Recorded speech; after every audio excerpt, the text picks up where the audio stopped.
Le Messiah Tesharim, il dit un enseignement incroyable. Perek Aleph, il dit Vera Avze, cette fin-là, En beyicholet olamazé lesbio. C'est impossible pour, dans ce monde-ci, de la combler, de la rassasier. Ve'alken edadam met vechatsi ta'avato beyado. Un homme ne peut pas mourir en ayant comblé la moitié de ses envies. Pourquoi? Yeshlomani rotsemataim. Quelqu'un il a 100, il veut 200. Qui a 10 millions, lo yasbia. Parce que l'imagination, l'illusion, ne peut pas se rassasier. C'est-à-dire que le réel, tu peux le remplir. C'est comme si, par exemple, tu as ce verre. Tu le remplis, il se remplit. Pourquoi? Parce que le verre, il est réel, l'eau, elle est réelle. Mais si le verre, il est virtuel, c'est un verre Microsoft, et que je mets dedans de l'eau virtuelle, il ne peut pas se remplir, parce qu'elle est virtuelle. Ça va? Alors, cette logique-là, d'arriver à comprendre que pourquoi il y a un appétit qui peut se combler, un appétit qui ne peut pas se combler. Cet appétit qui ne peut pas se combler, il ne s'arrêtera jamais. Par exemple, notre société est basée sur la consommation. Mais dans consommation, il y a sommation. C'est pas grave. Tu avais un taux de réactivité qui est proche du coma. Mais d'accord. Mais l'idée, c'est quoi? C'est que encore tu veux le nouveau portable, encore tu veux le frigo qui fait truc, et la voiture qui fait des glaçons, et le truc. Mais ça s'arrêtera jamais. Pourquoi? Parce qu'en fait, c'est pas un besoin d'être, c'est un besoin d'avoir. Le besoin d'avoir, c'est comme une forme de masturbation. Comment ça va s'arrêter? C'est impossible.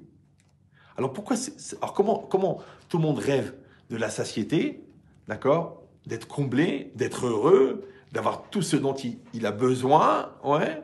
Mais le problème, il est, est-ce que tu cherches à avoir ce dont tu as besoin ou est-ce que tu cherches à avoir ce que tu veux? Est-ce que tu veux, c'est ce que tu veux ou ce que tu désires? C'est ça le problème. Parce que dans la Torah, le ratson, c'est la volonté, d'accord? Mais le désir, c'est une dérive de la volonté. C'est pas la même chose. Le chafetz, d'accord? Une fois, j'avais posé la question à un psychologue. Je l'ai dit souvent dans les cours, mais c'est pas grave, on peut répéter. Comme ça, on comprendra pourquoi est-ce qu'on est concerné en un seul mot. C'est que j'ai demandé à un psychologue, parce que moi, j'ai eu la chance de ne pas faire d'études, d'accord? Donc, j'ai demandé, mais dis-moi, quelle différence entre je veux et j'ai envie, ou je désire? Bon, il m'a dit, bon, je veux, j'ai envie, je veux, j'ai envie. Bon, il m'a pas vraiment répondu. Ça fait de la peine quand même, 9 ans d'études. Alors, il m'a dit, vous, monsieur le rabbin, vous avez une réponse? Je dis, moi, j'ai une réponse. Tu vois, l'homme, il est fait en 3 parties. Il y a le moi, le psychique, le nefesh, la neshama, qui est entièrement divine, et le corps, qui est de la viande, plus ou moins organisée selon le mazal pondéral de chacun. Donc, le corps, lui, il produit le désir, d'accord? L'envie. C'est pour ça que les médecins disent quand tu retrouves l'appétit, ça prouve que tu es en vie, parce que tu as des envies. Mais l'envie, elle vient du corps. Par contre, la neshama, elle produit la volonté. Toujours on dit Aratson over mi aneshama. La volonté vient de la neshama. Maintenant, viens, on réfléchit. La neshama, elle est divine. Comme elle est divine, elle est infinie. Comme elle est infinie, elle n'a pas de début. Comme elle n'a pas de début, elle n'a pas de fin. Ça va?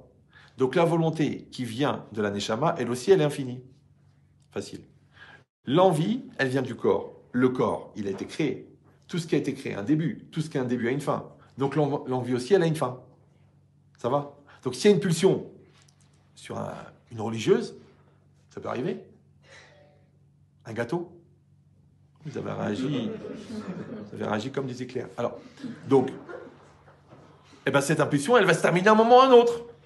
Soit parce que tu vas arriver à ta fin, soit parce que ta femme s'est inscrite dans un club de tir, mais tu vas te calmer, tu vas voir que tu vas te calmer, d'accord? Donc c'est quoi? C'est quoi l'idée? C'est que l'envie, elle a un début, elle a une fin. La volonté, elle n'a pas de début, elle n'a pas de fin. Ouais. Maintenant, c'est très très important parce que je dis, bon, vous savez, aujourd'hui, on dit communément, j'ai envie, je veux, j'ai envie. Non, non, non, non, non, il faut être bien précis. Parce que la précision du langage, c'est la précision de la pensée. D'accord? Et la pensée, c'est le rayon laser qui va diriger le missile pour que l'action, elle arrive là où elle doit arriver. C'est pour ça que tu vois que les gens qui sont flous dans leur pensée, ils sont flous dans leur langage, ils sont flous dans leur vie. Ça va? Il faut être très clair, précis, chirurgien. Ouais. Et donc, puisque l'envie, elle vient corps, et qu'elle est finie, donc l'envie, ça va être pour les projets à court terme. La volonté, puisqu'elle vient de la Neshama et qu'elle est infinie, ça sera pour les volontés, les projets à long terme. Donc quand tu veux, par exemple, moi je dis toujours aux filles, je leur dis voilà, si le garçon, il te dit je veux t'épouser, ça veut dire qu'il a un projet de faire un travail extraordinaire des midotes pour que vos deux moitiés de Neshamot rentrent en communion et qu'elles dépassent les limites physiques, matérielles et mesquines des mauvaises midotes, du satan et de l'intérêt pour réussir à fusionner et être pour l'éternité une seule Neshama jusqu'à la fin des temps. Ça, c'est quand il dit « je veux t'épouser ». Quand il dit « j'ai envie de t'épouser », c'est qu'il a faim. Puisque tu es un shawarma. En plus, tu es bronzé, ficelé, et tu tournes sur toi-même. Ça fait vraiment shawarma. Ouais. Bon. Mais l'idée, c'est quoi? L'idée, c'est que quand tu veux devenir ingénieur, quand tu veux devenir Talmid Chacham, c'est une volonté, parce que ça prend 10 ans, ça prend 15 ans. Mais tu dis pas, j'ai envie de devenir Talmid Chacham. Mais non, parce que genre, tu rentres à la yeshiva, au bout de 3 mois, tu fatigues. C'est difficile, ouais. Donc, les projets à long terme, on dit je veux. Les projets à court terme, tu as envie d'une glace? Tu dis j'ai envie d'une glace. Tu dis pas je veux une glace. Tu dis j'ai envie d'une glace. Ouais. J'ai envie Comme dans le business, quelqu'un il veut faire un business avec toi. S'il dit oh, j'ai envie de travailler avec toi, celui-là, premier écueil, il va craquer. S'il dit je veux travailler avec toi, donc il met sa neshama dedans, il met son nefesh dedans, il n'y a pas de problème. Il y aura des obstacles, mais il va réussir. Pourquoi? Parce que son projet, il est à long terme. Il faut éduquer les enfants à vouloir, pas avoir envie. Parce qu'un jour, ils n'ont plus envie. Il dit voilà, j'ai plus envie d'étudier. Mais qui t'a dit que c'est une question d'envie? Des fois, tu dis aux gens, il faut faire. Voilà, le mari que vous attendiez, ben, il est là. La femme que vous attendiez, elle est là. Après toutes ces années de galère. Elle dit mais j'ai plus envie. Mais on n'est pas en train de déguster une pizza là, baba. C'est pas un chausson en pomme de chez Charlie. C'est une femme, c'est une personne, c'est un projet. C'est un enfant. C'est fini l'envie. L'envie, c'est pour les enfants, jusqu'à l'âge de 10 ans. Après, les adultes, c'est je veux. Vous avez compris ou non? Donc, en vérité, le flux d'énergie de la Neshama, il sort quand il arrive au moi. Le moi, il décide. Ou il le met vers la Neshama, et ça s'appelle je veux, ou il le met vers le corps, et ça s'appelle j'ai envie. Donc, les mesquines, les petits, les calculateurs, les relous, les court termes, ils diront j'ai envie. Et les grands, les gens qui projettent, les gens qui sont spirituels, les gens qui sont